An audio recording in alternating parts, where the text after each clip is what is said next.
people will treat you better once you take care of your physical appearance.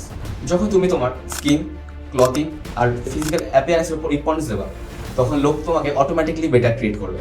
Point 2, একদম সহজ সরলভাবে এটা বলে দেওয়া, I don't care what people think. তুমি জানো তুমি তোমার আনহেলদি ভার্সন, তুমি তোমার গোলের পথে ঠিকমতো এগোচ্ছ না, তোমার হেলথ ভালো না, তুমি মোটা, তুমি রোগা। তো এগুলো জানার পরেও যখন তুমি বলো I don't care about what people think, so এটা আর কিছুই না, এটা হচ্ছে জাস্ট একটা স্টুপিডিটির লক্ষণ যে তুমি এগুলো জানা সত্ত্বেও লোকে তোমাকে বলছে, তা সত্ত্বেও তুমি কোনো কেয়ার করছো না। সো তাড়াতাড়ি এটার প্রতি action now. Point 3, it is not great two working hard on a hopeless case. যেটার ওপর কোনো ফিউচারই নেই সেটার ওপরে তোমার হার্ড ওয়ার্ক করে কোনো লাভ নেই। এটা তো বলে দেওয়া অনেক সহজ যে আমি হার্ড ওয়ার্ক করছি, কিন্তু সেই হার্ড ওয়ার্ক থেকে তোমার কোন আউটপুট আসছে, তুমি ফিউচারে কোন লেভেল অ্যাচিভ করছো, সেইটা ডিপেন্ড করছে তুমি কোন জিনিসের ওপর হার্ড ওয়ার্ক করছো। তাই যেটার উপর হার্ড ওয়ার্ক করছো সেটাকে বেছে চুজ করো, যাতে সেটা তোমার লাইফ চেঞ্জ করে দেয়।